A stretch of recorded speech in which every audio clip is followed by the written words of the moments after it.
All right. Good afternoon. Good evening.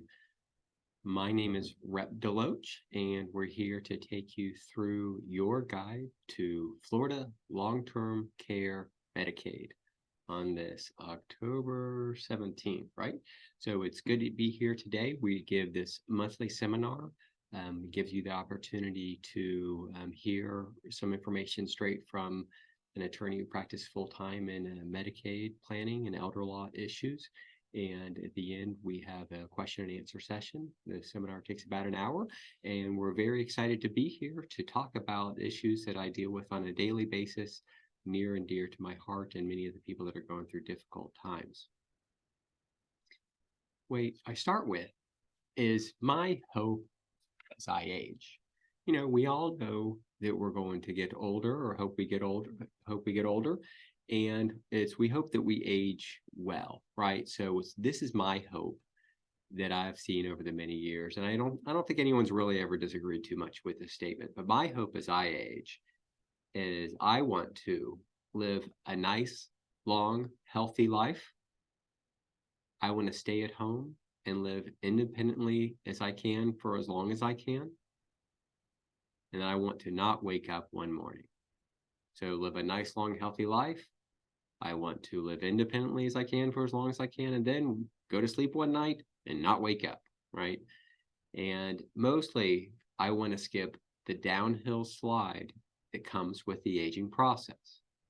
And if you're watching this, you may be seeing the downhill slide for yourself, for your spouse, for your loved one, or you're just maybe thinking about planning for the future. But I always think about my own hope. And so whether you're dealing with a loved one who is in a nursing home or assisted living or has dementia, you hope, I hope, your loved one would have wanted to live a nice, long, healthy life, live as independently as they can for as long as they can, and then not wake up one morning. But effectively, most of us don't have that ability to do that. As we age, we go downhill. We have dementia, we have other issues that come up, and ultimately you enter long-term care issues and things that we are going to be talking about tonight. So our agenda tonight is we're going to talk about what is long-term care, who will need long-term care, how much will long-term care cost, using Medicaid for long-term care. We're going to touch on veterans benefits, VA benefits, and of course we're going to hit on long-term care, Medicaid planning, how to asset protection planning, these type matters. And then we're going to have a short Q&A at the end. You'll have the opportunity to type questions into the seminar, into the chat, and then we will be able to answer any particular questions you may have, and we'll see where we take it. So our agenda tonight, of course, is why do I know these things? Why do I know about these issues? Is I've been practicing law now for 24 years. I just had my 22 years at my current law firm started by my father, but I've been practicing law for 24 years now. I'm a board certified specialist in elder law, board certified by the state of Florida. I've done thousands of Medicaid applications successfully. We have a large team to help our clients. And of course, I am part of my law firm, the law firm my father started. I was born to the right guy, had a lot of great influences in my life. And my father started our law firm back in 1976. He's still alive. He's 85. He's doing very well right now. But ultimately, I've been here at the law firm learning a lot and applying my knowledge and my desire to help people into the elder law field. So first of all, we're going to start off, what is long-term care? Now, long-term care is effectively needing help with your activities of daily living. So a fully functional human being that's doing everything on their own does all of their activities of daily living by themselves. The activities of daily living are transferring, continence, toileting, bathing, dressing, eating. So these are things that you as a fully functioning human being do all the ADLs, the activities of daily living, by yourself. Transferring, continence, toileting, bathing, dressing, eating. So you're doing all these things by yourself. You're a fully functional human being. But as we age and start to go downhill, whether that's through dementia, through a stroke, through Parkinson's or whatnot, or just age-relating aspects of going downhill, you're going to need help with your activities of daily living.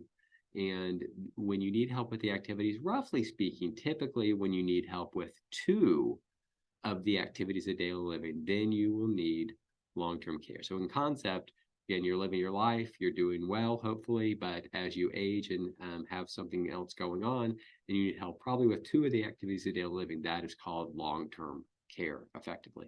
Now, there is another category of long-term care, or if you need help with cognitive impairment. So sometimes there are people with dementia, Alzheimer's, some type of dementia, where they're not able to live independently. So they may be able to transfer, they may be continent and toilet and bathing, dressing, and eating, they may be able to do that all themselves. But if they have dementia, they're probably not going to be safe at home alone. So those classes of people will need long-term care as well, typically. So the question is, of course, is will you need long-term care? And well, effectively this is about 3 out of 4 of us, 73% of all people over age 65 will need some form of long-term care before they die. So 3 out of 4 of us are going to need long-term care before we die. The average length of long-term care is roughly 3 years. And it's a little bit less for a male, it's a little bit more for a female, but roughly around 3 years. So those of us who need long-term care, roughly 3/4 of us, of those of us that need it, probably need care for 3 years before we pass away. 20% of us, though, that get long-term care need long-term care for over 5 years. So obviously, we have questions is how do we pay for long-term care with the cost and all that is going to come up. And that's what we're going to talk about tonight. There's another kind of depressing statistic, but it is what it is. 50% of people over age 80 develop some form of dementia. So over those people that have reached the healthy old age of 80, most of the people, at least half the people above age 80 have some form of dementia before they pass away. So will you need long-term care? We don't know that, of course, but statistically, 3 out of 4 of us are going to need long-term care when we've reached age 65 before we pass away. So the cost of long-term care in Florida. So we know that statistically speaking, there's going to be great odds that you're going to need long-term care.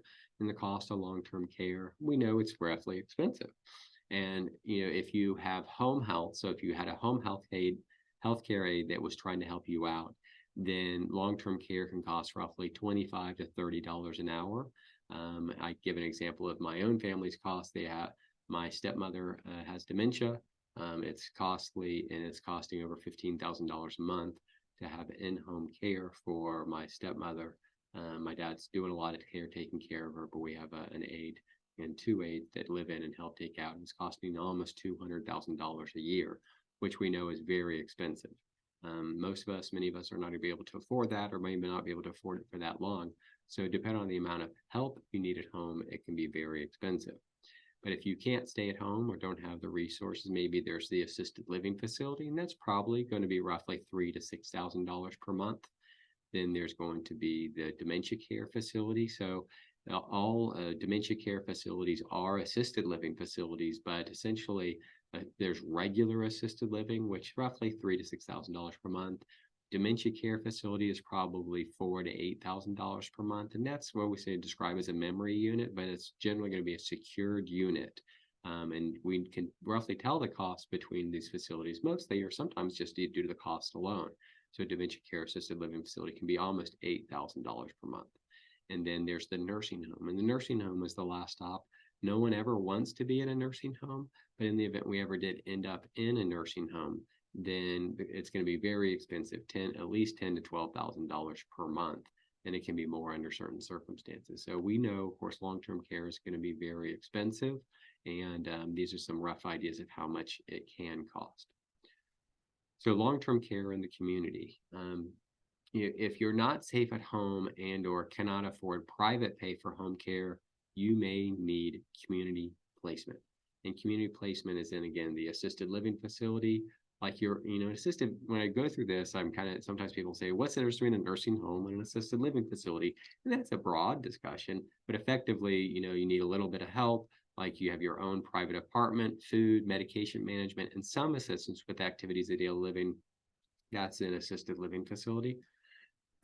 Mostly, you're able to get out of bed yourself, and you're not medically fragile.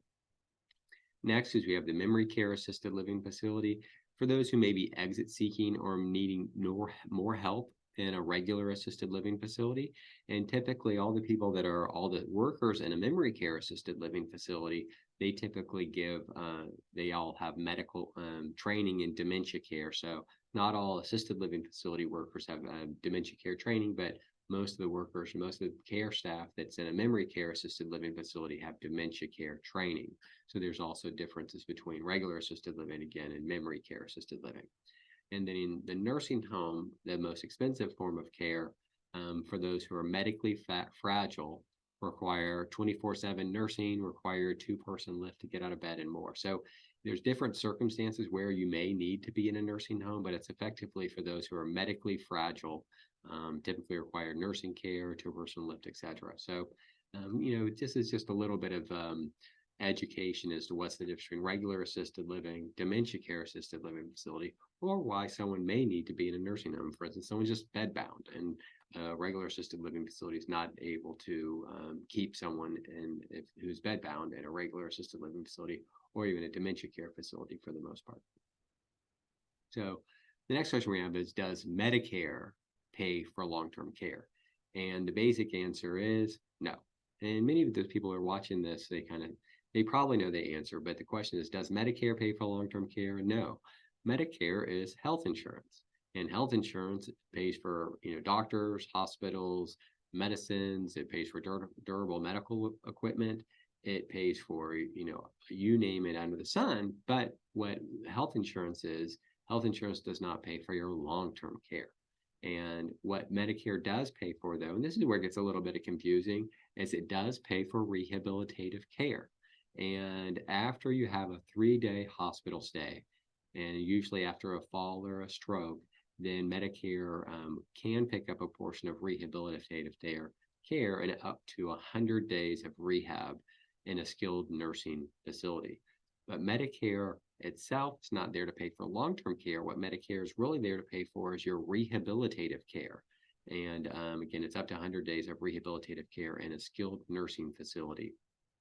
But that's where it gets a little bit confusing. There are co-pays of if you have Medicare and you don't have a Medigap policy, then there are co-pays of $200 a day of days 21 through 100. Not all Medigap policies pay for this $200 copay, but effectively this. And concept, mom is living her life. She falls, she goes to the hospital for 3 days. And after she goes to the hospital, she's weak and she needs care in a skilled nursing facility. And then Medicare and an HMO is there to help pay for your care to get you stronger and to go back home. We're going to go into this in a little bit more detail, but I think just the offset is Medicare is health insurance, and health insurance does not pay for your long-term care. So we think about that as, what are the ways to actually pay for long-term care if Medicare doesn't pay for it? And well, we have people that have money and they self-pay, so you could self-pay for long-term care with your own money, of course, and or with financial insurance products. We're going to mention a little bit of that. We have government benefits such as veterans benefits and long-term care Medicaid, and then a combination of all. Sometimes you can get VA benefits and Medicaid benefits at the same time. And when you have VA benefits, sometimes you have your own money too. So there's a laundry list of potential options, but effectively, if we're looking to ways to pay for long-term care, your 3 main options are self-pay, government benefits, or a combination of all the above. So the next question is, does Medicaid pay for long-term care? And the basic answer is maybe. So does Medicaid pay for long-term care? Maybe. Medicaid is a lot of different programs under the sun. It's used in many different contexts, but Medicaid has long-term care benefits that may pay for your long-term care. And roughly speaking, we kind of say that if you end up in a nursing home, so this is kind of, again, what's what I do all day, every day, and people coming in and say, my mom's in a nursing home, will Medicaid pay for the care? And the basic answer is yes. Our social safety net that the government has set up is that if you, me, mom, dad, whoever, have a stroke, have a car accident, or have MS, some dread disease, and if we end up in the nursing home, and if we run out of money, or if we qualify for Medicaid, more or less, there's going to be a bed in a nursing home that the government is going to pay for. Our society said we do not want to have a system where grandma is going to get kicked out of a place and will not have a place to pass away. So the nursing home itself is, if you end up in the nursing home, then you're generally going to be able to get Medicaid. It pays for a semi-private room, and it is subject to availability. So you may not get Medicaid in the nursing home that you want, but that's kind of the way it goes. But it is subject to availability. It is a semi-private room. So if you run out of money and if you qualify, and we're going to talk a lot about that, but effectively there is going to be a nursing home bed somewhere that's going to accept you on Medicaid for the most part. Now, where the maybe comes in is Medicaid is really good at paying for the nursing home.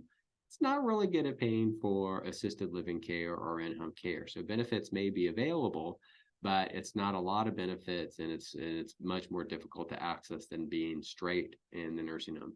And that's why we say in context, sometimes it's easier to get Medicaid if you're in the nursing home than it is to get Medicaid in assisted living or in-home care, or in effect, it's easier to pay for the nursing home than it is to pay for assisted living in many different contexts.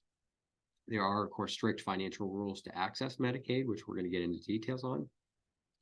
And I will always clarify, we'll always discuss, is Medicaid is effectively, it's a form of health insurance. It's a way of paying for your long-term care, but Medicaid does not dictate where you get care.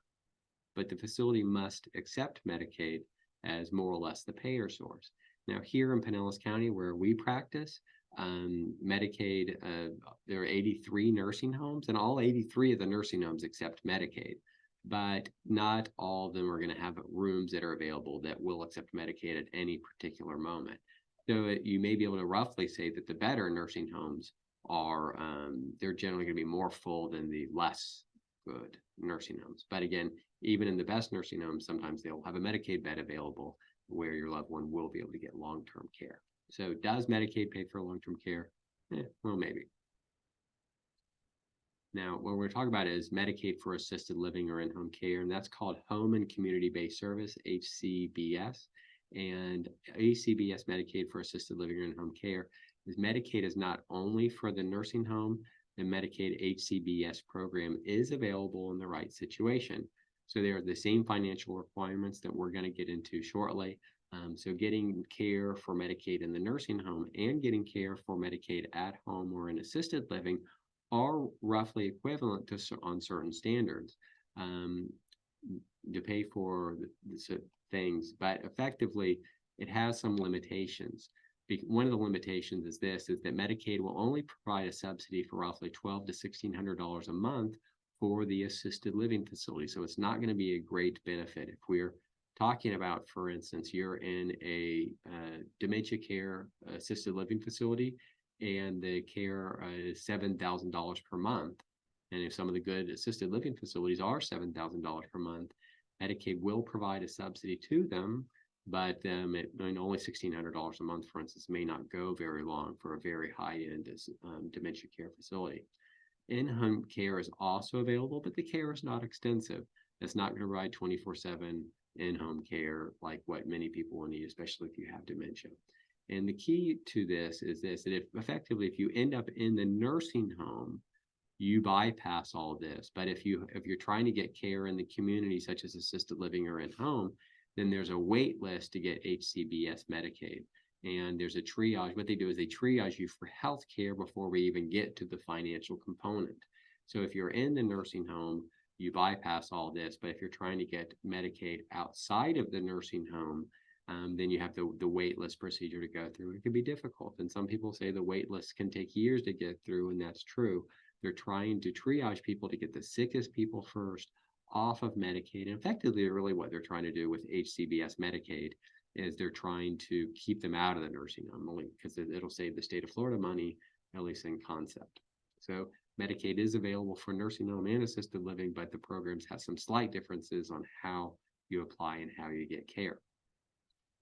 Now, assets in Medicaid, we've already talked a little bit, of course, in order to qualify for Medicaid, Medicaid has needs-based assets. So that Medicaid is a needs-based program. And the needs-based program, what they do is they look at your assets and they look at your income. So we're here to talk about assets. And with assets in Medicaid, one of the things that we would consider, one of the things that we would really think about is there's an asset test for Medicaid and there's an income test for Medicaid, and they're nary the twain shall be meet. So they're different aspects to the same thing, but it's either an asset or it's income. And we're talking a little about how that interplays. But many people are watching this may be familiar, but effectively it's this. In order to get on Medicaid, they do a test financially, and they're only allow people with have roughly $150,000 in assets, countable assets for a married couple, and then only $2,000 for a single person. And usually when I give these seminars, I used to give them live. But when I was giving them live, people would be, wait a minute, a married couple is allowed to have $150,000, but only $2,000 for a single person. And the basic answer is that's exactly right.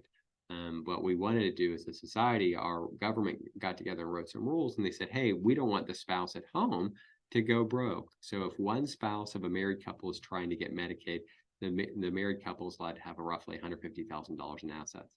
But if a single person is trying to get Medicaid, you only have $2,000 in countable assets. So a drastic difference. Now, countable assets are going to include banks, bank accounts, stocks, bonds, cash value of life insurance policy. It's going to include almost anything that you're really going to own. Sometimes people say, well, I'm joint on my mom's bank account. Is half the money mine and half the money my mom's? The basic answer is no. If you are joint, if you have a daughter on your account, or if you have a son on the account or what have you, Medicaid, the government still considers that all to be mom's money, unless it truly is the son's money. But most of the times when people just say, hey, if I got sick, son, I need you to be on my bank account because I want you to pay my bills.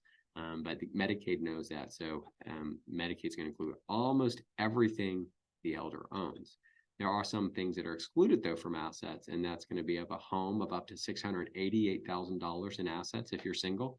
They don't care about the asset value if you're married, but you're allowed a home up to $688,000, and you're allowed to have a car and a burial account. So this is kind of an overview of it. There's some exceptions to rules here and there, and the cash value of life insurance policy is a little bit more complicated than this. But effectively, it's this. If we want the government to pay for your care or your long-term care, then you have to be below the asset cap in order for Medicaid to pay. But also we have an income cap. We said there's either assets or income, and Medicaid has an income cap of roughly, and it's not roughly, it's exactly $2,742 per month. Now, it changes a little bit every year, but if your income is over $2,742 per month, there's some potential problems. Frankly, there's elder law solutions, of course, that will work their way around the problem. But there's an income cap again. If your gross income exceeds $2,742 per month, then you're over the income cap. Now, the rule is dumb. It's just really, really dumb, but it is what it is.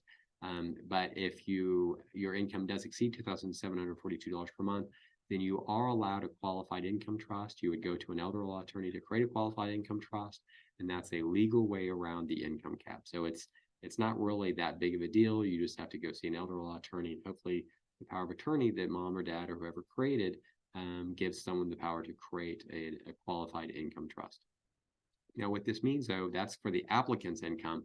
If there's a spouse at home, the spouse at home is allowed to have unlimited income. And I think that's a very important. So one spouse is in the nursing home, one spouse at home. The spouse at home, their income doesn't matter from a Medicaid application qualification. There's a lot to be said about spousal income, but it's because it gets very detailed very, very quickly. But remember, if there's a spouse at home, Medicaid does not care what their income is. Their income could be $9,000 per month. They have some great, pensions or something like that.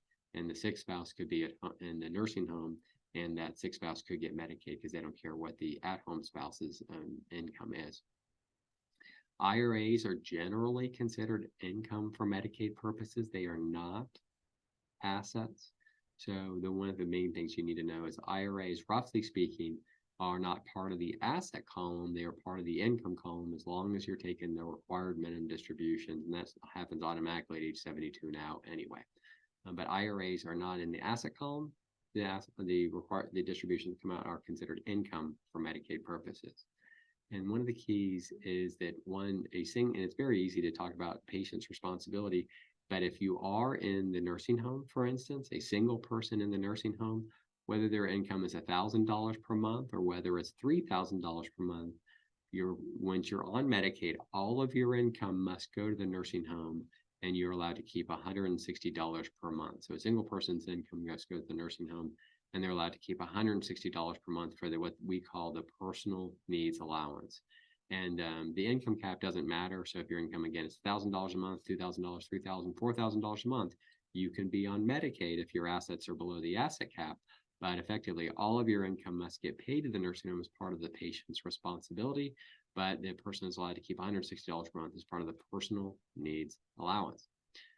So we could talk on and on about income and assets, but effectively, these are things that you need to know. If your loved one is thinking about long-term care, or you're thinking about long-term care for yourself, or just thinking about the future, these are the assets that are very important to consider, to think about.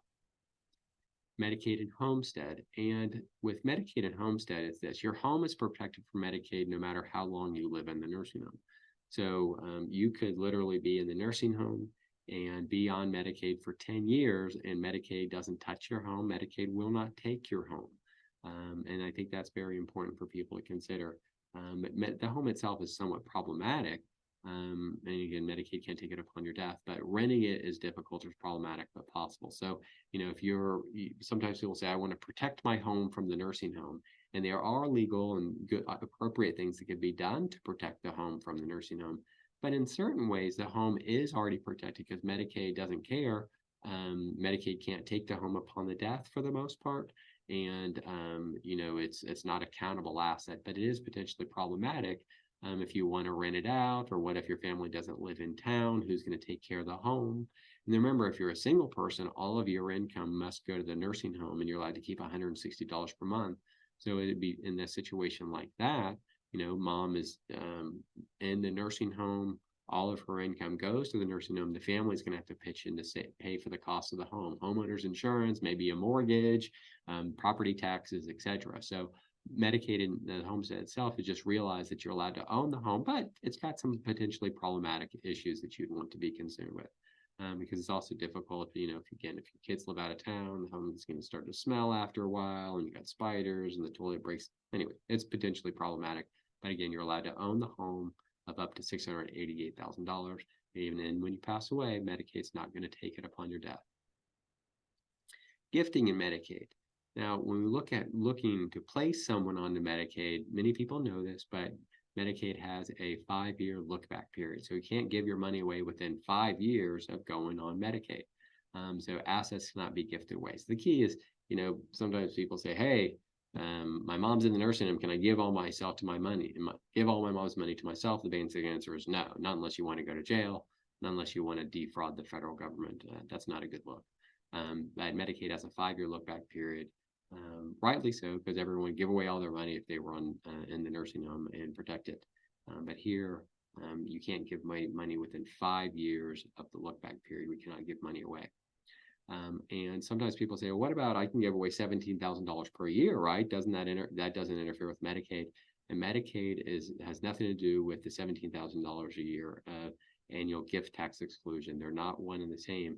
And you cannot give away any money within the 5-year look-back period, even less than the $17,000 per year. One has nothing to do with the other, but you can't give money away. There are some exceptions to that rule, don't get me wrong, but essentially, one time I always like to tell this story. I had the daughter called us up, and she said, oh my gosh, help, my mom's in the nursing home. And a worker at the nursing home came up to me and said, I didn't tell you this, daughter, but you better go down to the bank and take all the money out of your mom's name, because the nursing home's going to steal it, or the nursing home's going to take it. So the daughter, being a good daughter, and she was scared, she went down to the bank and withdrew over $150,000 of mom's money from the bank. And the bank called the local Department of Children and Families for elder abuse. They thought she was stealing all of mom's money. So we're just going to say is that was problematic. But effectively, you can't give all your money away if you're in the nursing home. And if you want to do gift planning, we're going to talk a little bit about that. But effectively, you have to do that 5 years before you get sick. Now, we're going to touch on veterans benefits, VA benefits, and there's a lot to be discussed here in many different ways. But essentially, there's a cash benefit available for long-term care for veterans who qualify. You have to have 90 plus days of active duty service. You must have service in a wartime period, at least one day. You had a discharge that was other than dishonorable. So, if there's a veteran that needs long-term care, or if there's the surviving spouse of a wartime veteran, as long as the veteran had 90 days of active duty service, one of which was in a wartime and had discharge that was other and dishonorable, then there may be veterans benefits that can help out. But there's a qualifying process where they have an asset limitation of around $140,000 in assets. So what the VA did is 2018, so it's been a number of years now, but they made this program the program that is also has asset limitations, and they also have a 3-year look back period for this. So if you have assets less than $140,000 and you have high ongoing medical needs, such as assisted living, then VA benefits can be there to help out. Essentially, the range is from roughly $2,300 a month to around $1,400 a month to help with someone's long-term care. So in a typical scenario, let's say mom is in an assisted living facility. She is the surviving spouse of a wartime veteran, and her assets are less than $140,000. Then that mom may, in that situation, the surviving spouse of a wartime veteran may be entitled to around $1,400 a month in a program we call pension, and out in the community it's called aid and attendance. So we're looking at how do we pay for someone's long-term care. It's people, a lot of words out about the program, but it's called pension, also known as aid and attendance. It's a horribly named program, but effectively then there's cash money that may be available to certain people in the right situations. Now, crisis Medicaid planning. And we're going to talk about crisis Medicaid planning. And here's kind of our typical example. This is what we see on a daily basis at our firm. Mary, age 90, is needing more help at home. Mary doesn't want to leave home. Mary wants to stay at home for as long as she lives. She's hoping for that time where she falls asleep and she doesn't wake up. But we know in this situation, Mary knows it and the family knows it too. Mary's slowing down. She's needing more care. Maybe she's getting more forgetful. But in this crisis scenario, Mary falls and goes to the hospital. It's a very common scenario that we see. 60% of the time people enter the long-term care system, they do it after a fall, and that's what happened to Mary. Mary here spent 3 days, really 3 nights in the hospital, and then she goes out to rehab to get stronger. And we already know that Medicare pays for up to 100 days. It rarely pays for 100 days, though. But Medicare will pay for up to 100 days to get Mary stronger. And after that, though, what happens when rehab ends? Effectively, there's 3 main choices at this time for Mary. Is she going to go home? Is she going to be able to go to an assisted living facility? Or what if the worst case scenario, what if Mary's not eligible or not qualified, or if she's bedbound or something's happened? She must stay in the nursing home for long-term care. So those are the situations, kind of our 3 choices. We go home, assisted living, we have the nursing home for long-term care. And then the next question is, how are we going to pay for it, right? We already know it's very expensive. We have to look at Mary's situation. Is what are we going to do now to pay for Mary's care? Because again, before she was living at home alone, slowing down, but effectively doing okay. But now that she's fallen, she may be a fall risk, she may be getting dementia, you name it, there's potential problems that have come up. And now we're trying to figure out where is she going to get care? And now we're also going to figure out how do we pay for it? So Mary in long-term care, I'm going to give you an example of what crisis Medicaid planning can do with a qualified elder law attorney like us. But Mary's health is deteriorated and she must stay in the nursing home, and or maybe she could go out to an assisted living facility. So she's gotten as strong as she possibly can from Medicare paying for rehab. But the question is, effectively at this situation, in our example, Mary must stay in a nursing home, or maybe she can go out to assisted living. And she's got $80,000 in the bank in our example, and she's got a homestead property. What we know is that Mary's money will disappear to the nursing home if nothing is done. Now, the nursing home never will take her money, but the nursing home is very expensive. It's $12,000 per month. Mary's money of $80,000 will disappear in about 6-7 months if she does nothing. So the question is, what do we do now to protect this money legally? Of course, elder law attorneys, we know how to legally protect money. And in this situation here, we can't give the money away. So we know we can't give the money away, but what can be done is Mary is legally able to pay a caregiver in something called a personal services contract. And we can legally lower Mary's money to less than $2,000 now. And once we've done that, we find a qualified caregiver who can be a family member, that this would be a legal and appropriate transfer that is approved by the Department of Children and Families and the personal services contract. The Mary now legally gets Medicaid for the nursing home or for assisted living facility. It's not a gift, it's not a disqualifying transfer. It's a legal payment that occurs basically in the state of Florida, and I don't think it applies to any other state in the United States. We can always say is there's multiple ways to protect assets, but this is a specific example of Medicaid planning with a good elder law attorney that's in a crisis that can occur in the right situation. Now, here's an example of a married couple. This is Bill and Doris.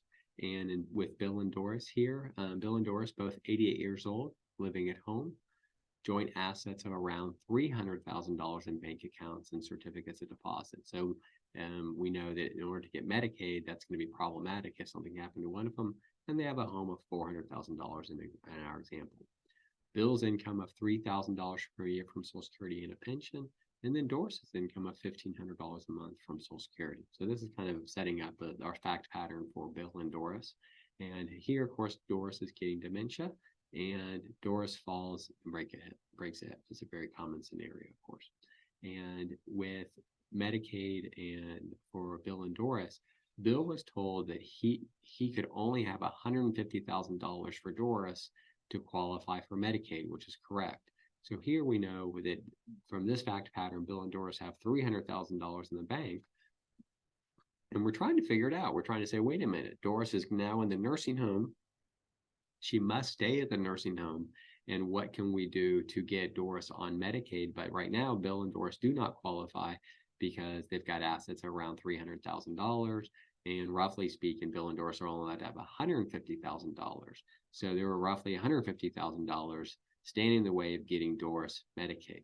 Now, luckily, though, they have a good elder law attorney like me, and we know how to legally protect money without spending it all, and we can't give it away, remember. But here, Bill can legally lend money to the son. And what that does is that effectively, here we just say we loaned $160,000 in a structured promissory note. Bill's assets are now $140,000. We legally switched the asset here in a formal loan to income, and this disappeared from the asset column for Medicaid. And this will allow Doris to get Medicaid essentially as soon as we want it. So the money loaned to the trusted son allowed Doris to qualify for Medicaid. The promissory note is shifted from an asset to income, and now Doris will qualify. The key thing, this is one of many strategies to protect assets. This is not available, for instance, if this were a single person, you're not allowed to loan out money for Medicaid purposes. But this is allowed, an allowable transaction to get Medicaid for a married couple. It's not for a single person. One time after I gave a seminar, the family came up to me and said, "Oh, great, I want to hire you to protect my mom's money with a promissory note." But this is only available for a single person, not for a married couple. So essentially, Medicaid planning, Medicaid asset protection planning is different for a single person versus a married couple. But we always say this is one of many strategies that a good elder law attorney like our law firm would be able to help talk about doing. So what if Mary wants to stay home? We've kind of gone through this a little bit before. Medicaid is not only helpful for the nursing home, but that is the easiest program to qualify for, and yet generally the easiest to pay for in many respects. Medicaid can help with in-home care and assisted living, and the financial requirements again are the same, but there's a wait list which can be long. But and then again, roughly speaking, it'll provide roughly a $1,600 a month estimated subsidy for the assisted living facility. So we say kind of the moral of the story is here is if your loved one is in a nursing home, whether they have money or whether they don't have money, whether they have income, don't have income, the key is that good Medicaid planning can be available in the right situation with a good elder law attorney. But having an elder law attorney like our law firm is vital in any given statistic, in any given case. We will going to touch on pre-planning for long-term care. And pre-planning for long-term care is something we'd all want to consider. Many who attend this seminar, and I've given this seminar, we paused it for COVID for 3 years, but we're back in doing it now. This is the third one I've done. And but many attend the seminars are thinking about maybe not right now. They're not 90 years old. They're not going in the nursing home, and they don't have their loved one that's in the nursing home at this point. But they're kind of thinking about, or what about planning that I should do now to prepare for things in the future. So again, many people are thinking about this. They're not in a crisis scenario like the past examples, but they're thinking about what should I be doing now. So what do we do now to help have the best plan, preserve your care options, and protect assets for inheritance purposes? So now we're going to switch gears a little bit in the pre-planning for many of you who may be in the audience. And the pre-planning is this, is the key thing that you would do is your basic estate plan. Basic estate planning is a must in order to protect assets later on. So you always do step 1A is do your basic estate plan. You do your trust, you do your will, you do your power of attorney, your healthcare surrogate, you do your living will. You always make sure you're prepared for your death and your incapacity as part of your basic estate planning. So this is one of the key things that you could or should do is make sure you do your estate planning in advance to prepare for the future. Because what if you had that stroke? What if you had a fall and you're no longer able to make your own decisions? You always have to prepare for the future, for your death and or your incapacity through basic estate planning. You always do this. You don't do this through forms you find on the internet. You don't do this through the power of attorney and the other forms that your financial planner downloaded and gave to you. You don't do this through ChatGPT. You do your basic estate planning. Always do them through a good elder law attorney. And I say that not to be self-serving, but what we see bad pre-planning that prevents good asset protection planning later on. So always do your good estate planning with an elder law attorney, because a good elder law attorney is going to know the right things that your estate plan can hold in order for you and or your loved ones to protect assets in the future. So after your estate plan is in place, you always do your estate plan and always do it with a good elder law attorney like our law firm. After estate plan is in place, you really have two main choices to prepare for long-term care, and really we're talking about protecting the assets. The first option is gifting with irrevocable trust planning, and the second option is financial pre-planning. They're not necessarily mutually exclusive, but we say, all right, what if we've already got our estate plan done, we've got a will done, we've got our trust, we've got our power of attorney done by a good elder law attorney. After that, what are our options to protect assets from the nursing home? Essentially, it's gifting and irrevocable trust planning and or financial pre-planning. So the first option, gifting, we already said this, is that gifting must be before the 5-year Medicaid look-back period. So you have to do this 5 years before you get sick. And irrevocable trust planning is usually done in these scenarios instead of outright gifting. But you give assets to an irrevocable trust. The trust it holds the assets for your lifetime. And upon your death, the children receive the assets with an income tax free. Assets get a step up in basis upon your death. So when you do irrevocable trust planning, which we'll have an example of, then you have to do this 5 years before you get sick. Why would we do gift planning? We do gift planning essentially to preserve assets, to preserve an inheritance for your children. So we only look towards gift planning if we're trying to preserve an inheritance for family members. If you don't have any family members, or all your money is going to go to charity or things like that, mostly you don't have to do pre-planning, gift planning, if you're not trying to preserve assets for anyone. So, sometimes people have called up and said, well, I want to protect my assets from the nursing home. All right, well, where's your money going to go when you die? Well, it's all going to go to charity. All right, well, then you don't do irrevocable planning but we do gift planning in very specific circumstances if you're trying to preserve assets for an inheritance. So, example of gift planning is Sally is age 80 and in good health. We got Sally over here to the right. She's got $500,000 in the bank, stocks, etc. She has trustworthy children, very important part of the equation, the trustworthy children, and they get along. And, in the situation, Sally is comfortable in giving up control of her assets. With this situation, we can create an irrevocable trust.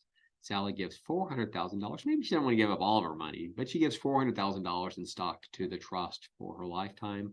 She retains the income. She has the right to retain an income interest from the trust. The money is held for her lifetime and goes tax-free to her children upon her death. So these are irrevocable. In our world, we have different names, but an irrevocable income-only trust is a term for it. But Sally here, she's in good health, trustworthy children. She's got a lot of money, and she's comfortable giving up control of her assets. So she could go see a good elder law attorney like our firm, and we can create an irrevocable trust that kind of has our cake and eats it too. That doesn't go outright to the children during her lifetime, but when she passes away, the children receive the inheritance income tax free. And this is all done. The assets are protected 5 years from the nursing home and 3 years for veterans benefits. So this kind of trust. Although in a VA trust, I will say that she wouldn't have allowed to have an income interest taking it through.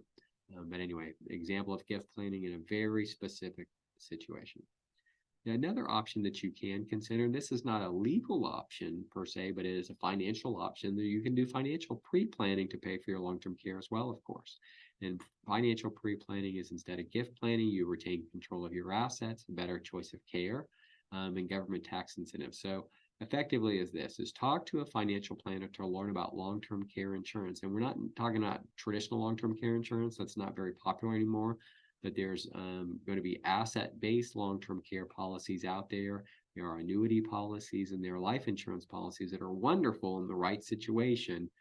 So you could talk with a financial planner, and if you want to work with us, we have financial planners that we know and like and work with specifically in long-term care insurance products. It's typically going to be available for someone who's going to be between ages 60 and 80 and are in good health for the most part.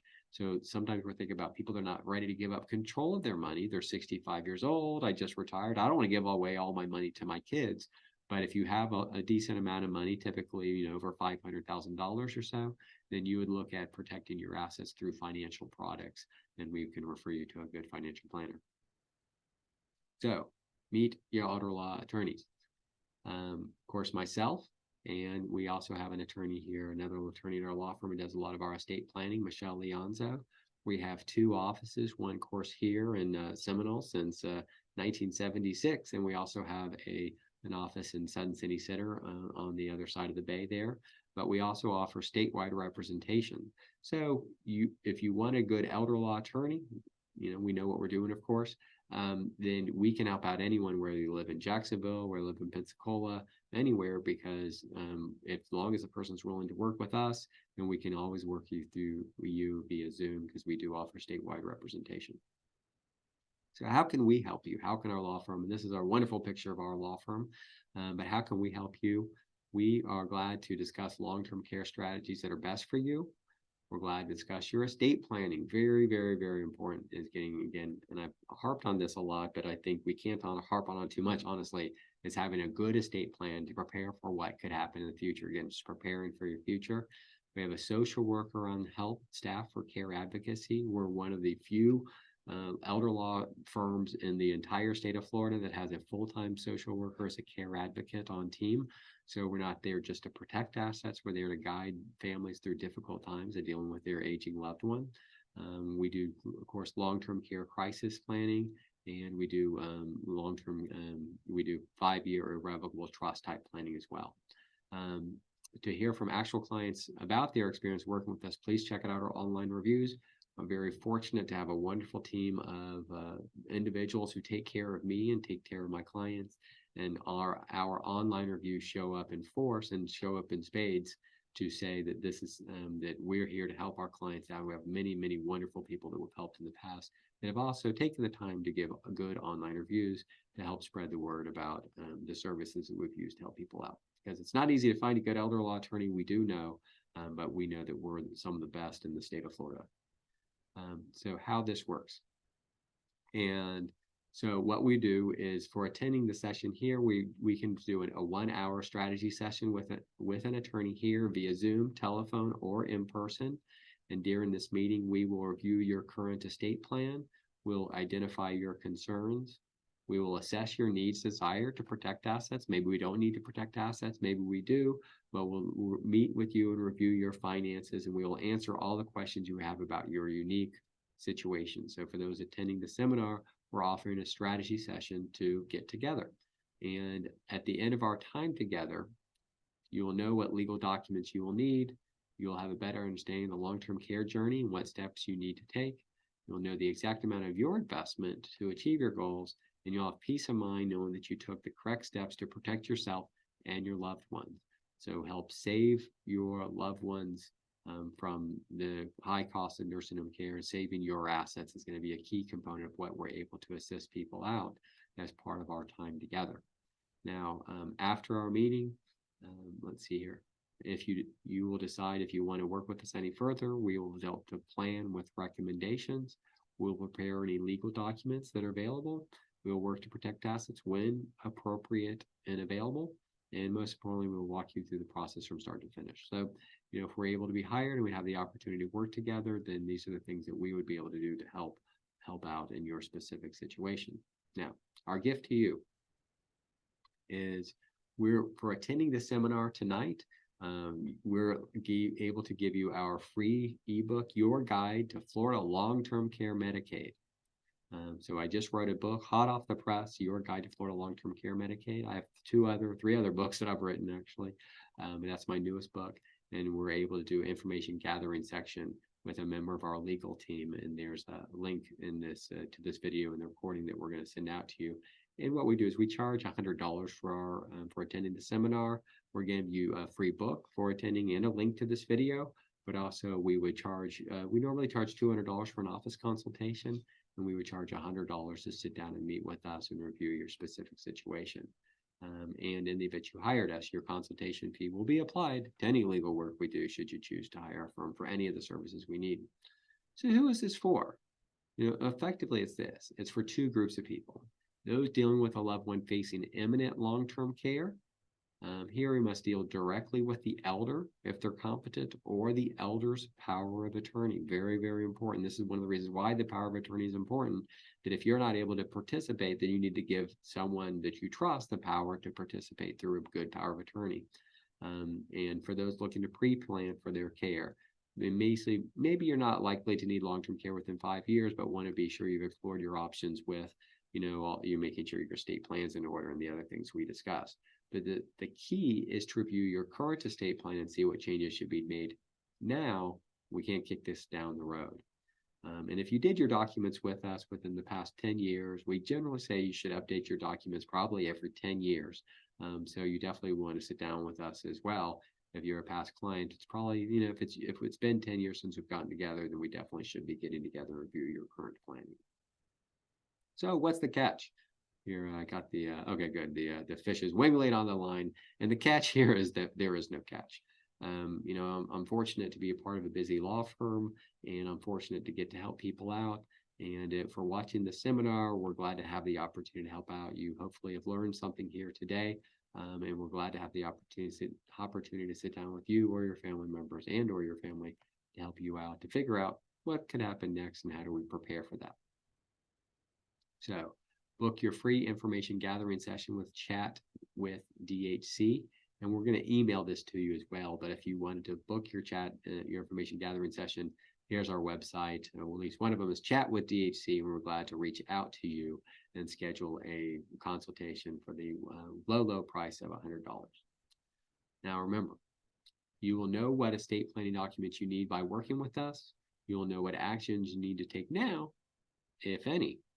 And you'll have peace of mind knowing that you and your loved one will be better protected for the challenges of tomorrow.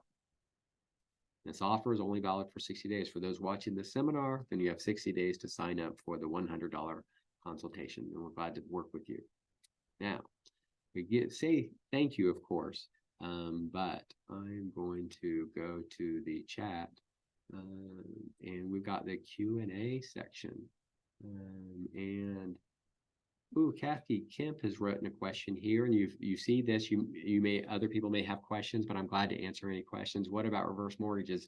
Kathy, reverse mortgages, I don't really mention reverse mortgages, but reverse mortgages can be amazing in the right situation. Reverse mortgages have a bad rap that are out there, but the right situation, reverse mortgage is wonderful. So let's say a situation where someone they've got a home worth $200,000, $300,000, $400,000, they have income, but they probably don't have enough income to keep up with the home, to pay for the cost of insurance nowadays, which is rising, to pay for taxes. So probably someone has a home that probably doesn't have a mortgage on the home, and they've got a home of decent value, but they probably don't have much assets or much income. Then a reverse mortgage is a wonderful way to stay home as you age. And so it's a great product, honestly. But the problem is, in the past, it was really abused a lot. So there are some things that make it, the government's put a lot of things in place so it's not abused. So it's not necessarily part of Medicaid planning, but it's definitely the right call in the right situations. Not going to be a lot of my clients have had that over the many years, but the right situation are great. We have a referral partner in our local area that we refer to on reverse mortgages, and they're wonderful in the right situation. We highly recommend them. Again, it's going to be a niche product. You have a home that probably doesn't have a mortgage on it, and you're looking to pay for your home because you've got lower income. Then you take out a reverse mortgage. And the advantage to the reverse mortgage is you don't have to pay it out during your lifetime. Only if you move from the home or upon your death, upon your passing, does the mortgage have to be paid off. Now, under most mortgages have to be paid off during your lifetime, but that's the advantage of the reverse mortgage. So that is my one question. I must have done an amazing job because I'm only seeing the one question come up. Maybe I did. I just did great work, of course, going through this. But this is the only question that I've gotten. So, oh wait, David Rosenthal has a question as well. David, I will wait to answer your question if you have that.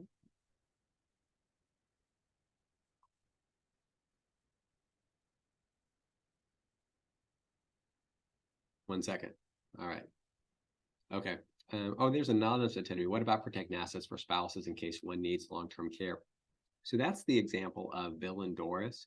And effectively, it's kind of go back to this as a concept. You, me, husband and wife, they want to, and I repeat this, but talk about this, is that none of us really want to be in long-term care. None of us want to be in the nursing home. And most of us don't really want to give away our money to protect it from the nursing home. But the right situation, if we have two spouses and one needs nursing home care, or one needs long-term care, the real key thing to do is to sit down with a good elder law attorney like us, and we can always discuss this. And the key that you need to know is you don't have to do this 5 years in advance. So if there's a married couple and one of them needs long-term care, a good elder law attorney generally in almost all situations will know how to protect assets for the spouse at home or the spouse that doesn't need long-term care. So the key that you need to know, and frankly, maybe just attending the seminar, is to know that Medicaid planning is available when only one spouse needs it, and you just need to have a good elder law attorney and help navigate that for you. That is the pure and simple. It's not necessarily self-serving. The key to knowledge on this is knowing that if you've got long-term care, then or if you've got one spouse that needs long-term care, you need a good long-term care elder law attorney. You'll be able to do that. The question from David, thank you, is can Medicaid penalize you if you sell a house before applying for Medicaid if you're a joint owner with one of your children?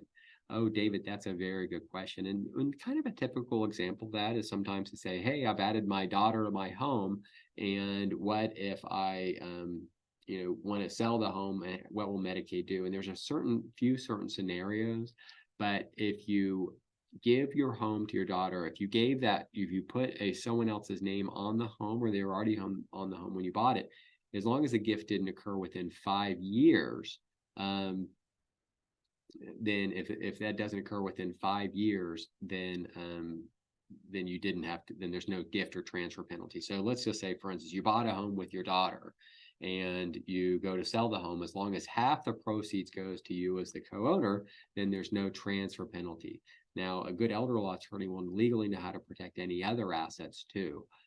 So if you have your child on the home and it wasn't a gift for Medicaid purposes, half goes to that child and that's protected for Medicaid purposes, half will go to you, but a good elder law attorney will know how to protect the assets.